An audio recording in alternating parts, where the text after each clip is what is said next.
lá, para quem já se sentiu meio perdido ali na interface do Cisco ACI, essa análise aqui vai ser uma mão na roda. Hoje, a gente vai desmistificar um dos componentes mais poderosos e que mais confundem a galera, as políticas de Fabric. Vamos entender de uma vez por todas para que elas realmente servem. Beleza, vamos direto ao ponto. Quem está começando com ACI conhece bem essa sensação, né? São tantos menus de políticas, Tenant, Access, Fabric. Nossa, é fácil se perder. Afinal de contas, qual é a diferença real entre elas? É exatamente isso que a gente vai esclarecer agora. E para guiar a gente nessa jornada, vamos usar uma analogia perfeita que a própria Cisco usa. Pensa nas políticas de Fabric como a sala de máquinas do ACI. É ali que o motor funciona, sabe? Nos bastidores, sustentando absolutamente tudo. Pensa só, as políticas de Fabric são onde a própria rede é definida. É a fundação, a infraestrutura fundamental que permite que todo o resto, as aplicações, as conexões físicas, possa existir e funcionar direitinho. É o alicerce, aquele que a gente não vê, mas que segura tudo em pé. Então, para responder aquela primeira pergunta, vamos organizar as ideias. Existem 3 tipos principais de políticas, e cada uma responde a uma pergunta bem básica: o quê, o onde e, por fim, a própria rede. Olha, com essa tabela aqui, a diferença fica cristalina. Lá no topo, a política de Tenant define o quê, ou seja, a lógica da aplicação, quem pode falar com quem. Depois a gente tem a política de Access, que define o onde e o como, as conexões físicas, em qual porta um servidor vai se conectar, por exemplo. E na base de tudo, segurando tudo isso, a política de Fabric, que define a própria rede. É a fundação que sustenta o resto da casa.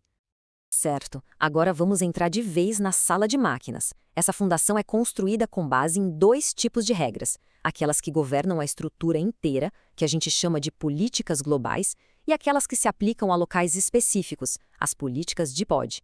As políticas globais são como se fossem o projeto mestre da construção. É aqui que a gente define, por exemplo, o TPU, que é, basicamente, o bloco de IPs que o ACI usa para se comunicar internamente. É uma daquelas configurações críticas que se faz uma vez e pronto. Também definimos quais spines vão ser os BGP Route Reflectors, para eles distribuírem as rotas das aplicações de um jeito eficiente, e uma política COP global, que age como um escudo básico para a CPU de todos os switches. Agora, saindo do global, a gente chega nas políticas de pod. Um pod no mundo ACI é basicamente um site, um data center, um conjunto de switches, leaf, spine, que trabalham juntos. As políticas que a gente define aqui são específicas para aquele local. E dentro das políticas de pod, tem uma que parece super simples, mas que é vital, o NTP.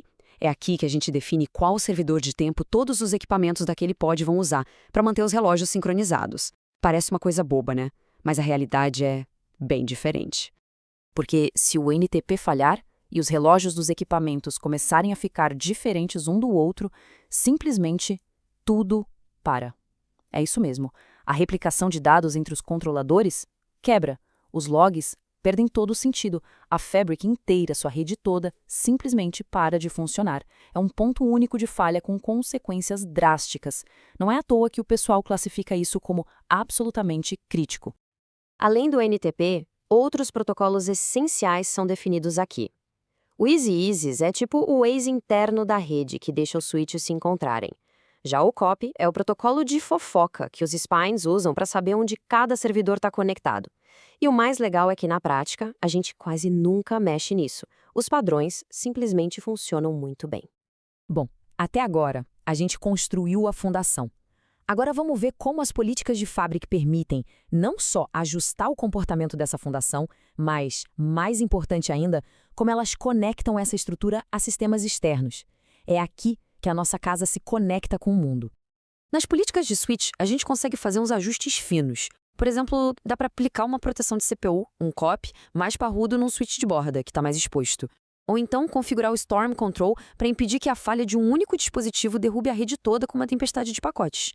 É o controle granular, sabe, em cada equipamento. Mas olha, por mais úteis que esses ajustes sejam, a verdadeira mágica das políticas de Fabric está nas integrações. É nesse ponto que o ACI deixa de ser só uma rede e se torna um cérebro de automação que conversa com um monte de outros sistemas. Dá uma olhada nesse exemplo. Integração com firewalls. Antigamente era preciso criar um roteamento super complexo para forçar o tráfego a passar pelo equipamento de segurança. Com os Service Graphs do ACI, isso vira automação total. A própria ACI desvia o tráfego para ser filtrado, sem precisar de nenhuma configuração manual de rota. É outra vida. E o mesmo acontece com a virtualização. O jeito antigo era a equipe de rede correndo para configurar a porta manualmente toda vez que uma nova máquina virtual era criada. Com a integração de domínio VMM, o controlador APIC conversa direto com o VMware, por exemplo, e já provisiona a rede automaticamente no exato momento em que a VM nasce. É a infraestrutura como código na prática. Então, no final das contas, qual é a grande ideia por trás das políticas de Fabric? Tudo se resume a uma filosofia central: configurar uma vez para usar para sempre. E aqui está o ponto crucial que amarra tudo. A camada de políticas de Fabric é a fundação. A gente configura ela no começo e, idealmente, não mexe mais. É ela que define tanto a rede física, o encanamento, quanto as integrações com outros sistemas, a eletricidade.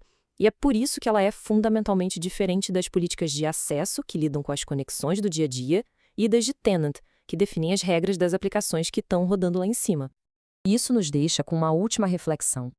Se essa camada é a fundação, se ela é configurada uma vez para durar para sempre, qual é o verdadeiro impacto, o custo real de um erro de planejamento ou de um design inicial que não foi bem pensado? Fica aí uma coisa para a gente pensar com muito cuidado.